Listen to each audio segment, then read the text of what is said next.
আসসালামু আলাইকুম রহমতুল্লাহি বারাকাতু। সবাই মিলে ঈদগাহে ঈদের নামাজের জন্য গেলাম এবং নামাজ পড়ে আবার সবাই একসাথেই বাড়িতে ফিরলাম। আমাদের ঈদগাহটা একটু দূরে, তাই সবাই যেতে একটু সময় লাগে। দেখুন কত মানুষ আমাদের ঈদগাহে, কয়েকটা সমাজের ঈদগাহ এটা। আমরা সবাই মিলে ঈদের নামাজে এসেছি, ঈদের নামাজটা পড়লাম। ঈদের নামাজের আগে বয়ান চলছে, সবাই বসে আছে।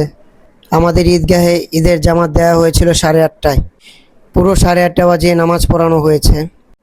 আজকের দিনটায় অনেক গরম পড়েছিল, কিন্তু 10টা-11টার দিকে অনেক বৃষ্টি হয়েছিল। আবার মনে করেছিলাম তো কোরবানি ঈদে অনেক বৃষ্টি হবে, আল্লাহর রহমতে বৃষ্টি হয়নি। 10:30-11টার দিকে একটু বৃষ্টি হয়েছিল। খুতবা শোনা শেষ, ঈদগাহ থেকে বের হয়ে যাচ্ছি। যাওয়ার সময় অনেকের সাথে দেখা করলাম।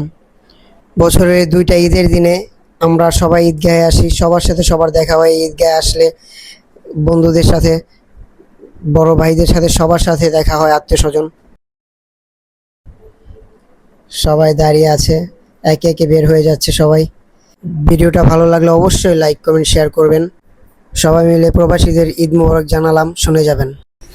সকল প্রবাসী ভাইদের আমাদের পক্ষ থেকে জানাই ঈদ মোবারক।